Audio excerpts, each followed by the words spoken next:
Chapter 3. How they toiled and sweated to get the hay in, but their efforts were rewarded, for the harvest was an even bigger success than they had hoped. Sometimes the work was hard. The implements had been designed for human beings and not for animals, and it was a great drawback that no animal was able to use any tool that involved standing on his hind legs. But the pigs were so clever that they could think of a way round every difficulty. As for the horses, they knew every inch of the field, and in fact understood the business of mowing and raking far better than Jones and his men had ever done. The pigs did not actually work, but directed and supervised the others. With their superior knowledge, it was natural that they should assume the leadership. Boxer and Clover would harness themselves to the cutter or the horse rake. No bits or reins were needed in these days, of course, and tramp steadily round and round the field with a pig walking behind and calling out, "Gee up, comrade," or "Whoa back, comrade," as the case might be. And every animal, down to the humblest, worked at turning the hay and gathering it. Even the ducks and hens toiled to and fro all day in the sun, carrying tiny wisps of hay in their beaks. In the end, they finished the harvest in 2 days less time than it had usually taken Jones and his men. Moreover, it was the biggest harvest that the farm had ever seen. There was no wastage whatever. The hens and ducks with their sharp eyes had gathered up the very last stock, and not an animal on the farm had stolen so much as a mouthful. All through that summer the work of the farm went like clockwork. The animals were happy as they had never conceived it possible to be. Every mouthful of food was an acute, positive pleasure, now that it was truly their own food, produced by themselves and for themselves, not doled out to them by a grudging master. With the worthless, parasitical human beings gone, there was more for everyone to eat. There was more leisure, too, inexperienced though the animals were. They met with many difficulties. For instance, later in the year, when they harvested the corn, they had to tread it out in the ancient style and blow away the chaff with their breath. Since the farm possessed no threshing machine, but the pigs with their cleverness and Boxer with his tremendous muscles always pulled them through. Boxer was the admiration of everybody.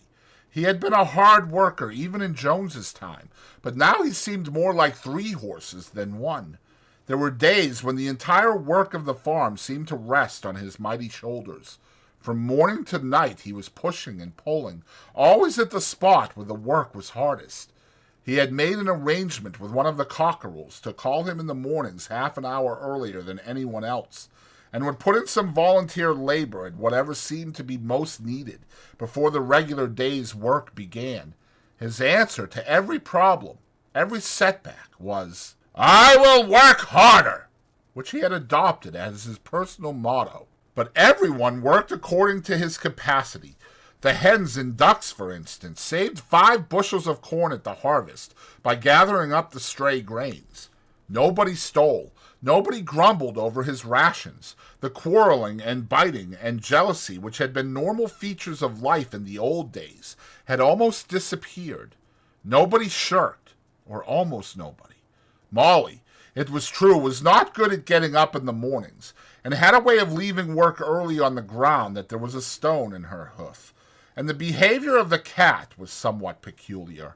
It was soon noticed that when there was work to be done, the cat could never be found. She would vanish for hours on end, and then reappear at meal times, or in the evening after work was over, as though nothing had happened. But she always made such excellent excuses, and purred so affectionately, that it was impossible not to believe in her good intentions. Old Benjamin, the donkey, seemed quite unchanged since the rebellion. He did his work in the same slow, obstinate way as he had done it in Jones's time, never shirking and never volunteering for extra work either. About the rebellion and its results he would express no opinion. When asked whether he was not happier now that Jones was gone, he would say only, "Donkeys live a long time. None of you has ever seen a dead donkey. and the others had to be content with this cryptic answer. On Sundays, there was no work. Breakfast was an hour later than usual, and after breakfast there was a ceremony which was observed every week without fail. First came the hoisting of the flag. Snowball had found in the harness room an old green tablecloth of Mrs. Jones's, and had painted on it a hoof and a horn in white. This was run up the flagstaff in the farmhouse garden every Sunday morning. The flag was green, Snowball explained, to represent the green fields of England, while the hoof and horn signified the future republic of the animals, which would arise when the human race had been finally overthrown. After the hoisting of the flag, all the animals trooped into the big barn for a general assembly, which was known as the meeting. Here, the work of the coming week was planned out, and resolutions were put forward and debated. It was always the pigs who put forward the resolutions. The other animals understood how to vote, but could never think of any resolutions of their own. Snowball and Napoleon were by far the most active in the debates, but it was noticed that these two were never in agreement. Whatever suggestion either of them made, the other could be counted on to oppose it. Even when it was resolved, a thing no one could object to in itself, to set aside the small paddock behind the orchard as a home of rest for animals who were past work, there was a stormy debate over the correct retiring age for each class of animal.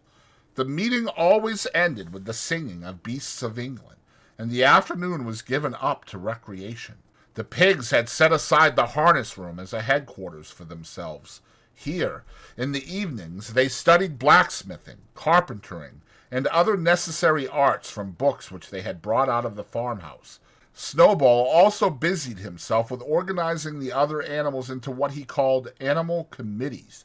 He was indefatigable at this. He formed the egg production committee for the hens, the Clean Tails League for the cows, the Wild Comrades Re-Education Committee. The object of this was to tame the rats and rabbits, the Whiter Wool Movement for the sheep, and various others, besides instituting classes in reading and writing. On the whole, these projects were a failure. The attempt to tame the wild creatures, for instance, broke down almost immediately. They continued to behave very much as before, and when treated with generosity, simply took advantage of it. The cat joined the Re-Education Committee and was very active in it for some days. She was seen one day sitting on a roof and talking to some sparrows who were just out of her reach. She was telling them that all animals were now comrades and that any sparrow who chose could come and perch on her paw. But the sparrows kept their distance. The reading and writing classes, however, were a great success. By the autumn, almost every animal on the farm was literate in some degree. As for the pigs, they could already read and write perfectly. The dogs learned to read fairly well, but were not interested in reading anything except the 7 Commandments. Muriel, the goat, could read somewhat better than the dogs, and sometimes used to read to the others in the evenings from scraps of newspaper, which she found on the rubbish heap. Benjamin could read as well as any pig, but never exercised his faculty. So far as he knew, he said, there was nothing worth reading. Clover learnt the whole alphabet, but could not put words together. Boxer could not get beyond the letter D. He would trace out A, B, C, D in the dust with his great hoof, and then would stand staring at the letters with his ears back, sometimes shaking his forelock, trying with all his might to remember what came next, and never succeeding. On several occasions, indeed, he did learn E, F, G, H, but by the time he knew them, it was always discovered that he had forgotten A, B, C, and D. Finally, he decided to be content with the first 4 letters, and used to write them out once or twice every day to refresh his memory. Molly refused to learn any but the 6 letters which spelt her own name. She would form these very neatly out of pieces of twig, and would then decorate them with a flower or two and walk round them admiring them. None of the other animals on the farm could get further than the letter A. It was also found that the stupider animals, such as the sheep, hens, and ducks, were unable to learn the 7 Commandments by heart. After much thought, Snowball declared that the 7 commandments could in effect be reduced to a single maxim, namely, 4 legs good, 2 legs bad. This, he said, contained the essential principle of animalism. Whoever had thoroughly grasped it would be safe from human influences. The birds at first objected, since it seemed to them that they also had 2 legs. But Snowball proved to them that this was not so. A bird's wing, comrades, he said, is an organ of propulsion and not of manipulation. It should therefore be regarded as a leg. The distinguishing mark of man is the hand, the instrument with which he does all his mischief. The birds did not understand Snowball's long words, but they accepted his explanation, and all the humbler animals set to work to learn the new maxim by heart. 4 legs good, 2 legs bad, was inscribed on the end wall of the barn, above the 7 commandments, and in bigger letters. When they had once got it by heart, the sheep developed a great liking for this maxim, and often as they lay in the field they would all start bleating, 4 legs good, 2 legs bad, 4 legs good, 2 legs bad, and keep it up for hours on end, never growing tired of it. Napoleon took no interest in Snowball's committees. He said that the education of the young was more important than anything that could be done for those who were already grown up. It happened that Jessie and Bluebell had both whelped soon after the hay harvest, giving birth between them to 9 sturdy puppies. As soon as they were weaned, Napoleon took them away from their mothers, saying that he would make himself responsible for their education. He took them up into a loft which could only be reached by a ladder from the harness room, and there kept them in such seclusion that the rest of the farm soon forgot their existence. The mystery of where the milk went, too, was soon cleared up. It was mixed every day into the pig's mash. The early apples were now ripening, and the grass of the orchard was littered with windfalls. The animals had assumed as a matter of course that these would be shared out equally.